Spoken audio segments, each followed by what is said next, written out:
روگاں وچوں روگ وڈیرا جس دا نام غریبی۔ روگاں وچوں روگ وڈیرا جس دا نام غریبی، کنڈ ولا کے لنگ جاندے نے رشتہ دار قریبی۔ صدقے کے بارے میں آپ حدیث سماعت فرمائیں گے۔ مسلم شریف کی حدیث مبارکہ ہے۔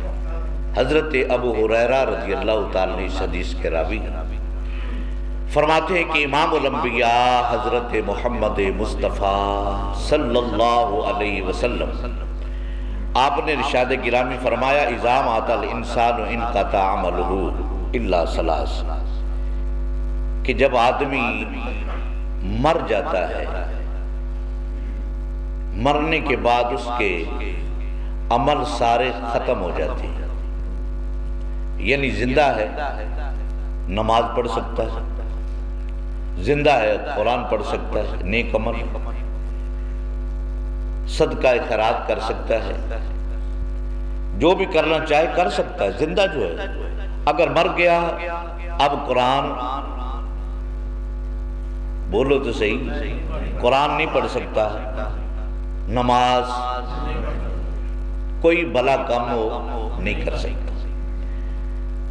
اس کے عمل کا دروازہ بند ہو گیا۔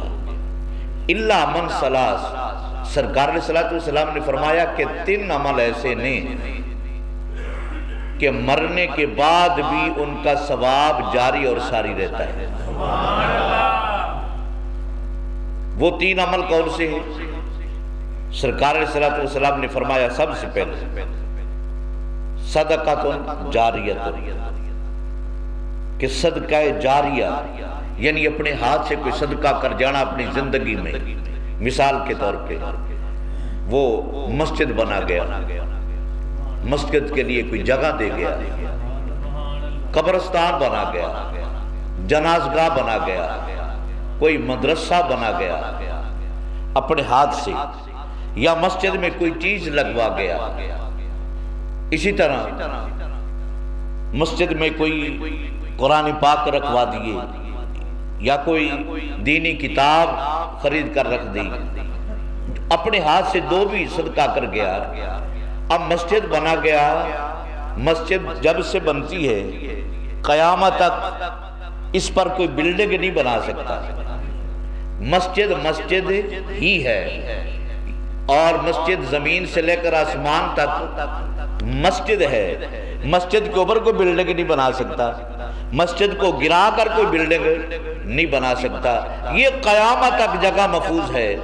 اگر جس نے اللہ کی راہ میں جگہ لے کر دے دی، مسجد بنا دی، پھر قیامت تک اس میں نماز ہوتی رہے گی، اذان ہوتی رہے گی، نمازی نماز پڑھتے رہیں گے، اور دینے والے کو بنانے والے کو ثواب قبر میں ملتا رہے گا۔ سرکار نے فرمایا کہ یہ ثواب بند نہیں ہوتا۔ مثال کے طور پہ آپ نماز پڑھنے کے لیے آتے ہیں، آپ کوئی دعا کرتے ہیں کہ جس نے مسجد بنائی ہے مولا اس کو جنت عطا فرما، آپ کو دعا کرتے ہیں؟ کوئی کرتے ہیں؟ اپنے مطلب کے لیے آتے ہیں، نماز پڑھتے ہیں، نماز پڑھ کے چلے جاتے ہیں۔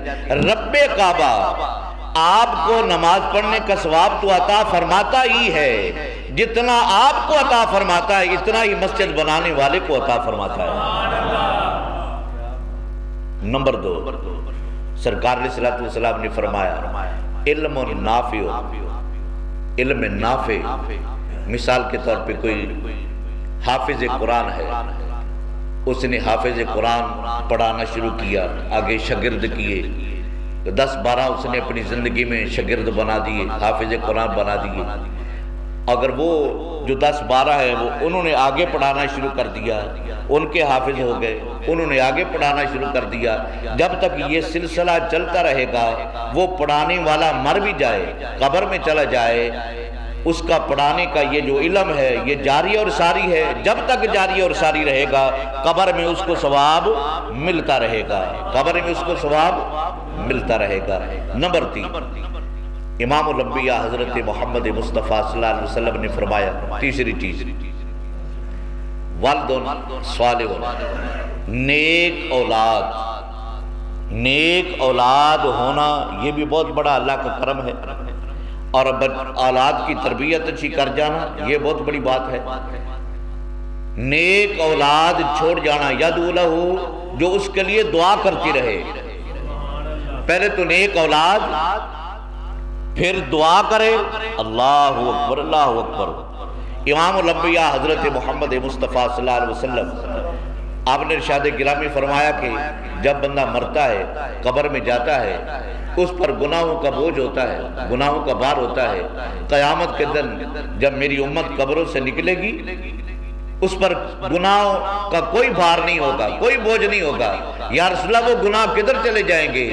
میرے مصطفیٰ نے فرمایا ان کے جو ورثاء ہیں، ان کی جو اولادیں ہیں، ان کے جو پوتے دوتے ہیں، ان کے جو رشتہ دار لگتے ہیں، وہ ان کے پیچھے ہاتھ اٹھا کر دعا کرتے رہیں گے، رب کعبہ ان کے گناہ معاف فرماتا رہے گا، معاف فرماتا رہے گا، معاف فرماتا رہے گا، یہاں تک کہ قیامت کے دن ان کے ذمہ کوئی ایک گناہ باقی بھی نہیں دے گا۔ تو اس کا مطلب یہ ہوا اپنے جو رشتہ دار دنیا سے جا چکے ہیں ان کے لیے دعا کرنی چاہیے، ان کے لیے دعا کرنی چاہیے، اپنے عزیزوں کے لیے، خاص طور پہ ماں باپ کے لیے، بہن بھائیوں کے لیے دعا کرنی چاہیے۔ اللہ رب العزت آپ کو، ہم سب کو سرکار کے فرمان پر عمل کرنے کی توفیق و رفیق عطا فرمائے۔ وآخر دعوانا الحمدللہ رب العالمین۔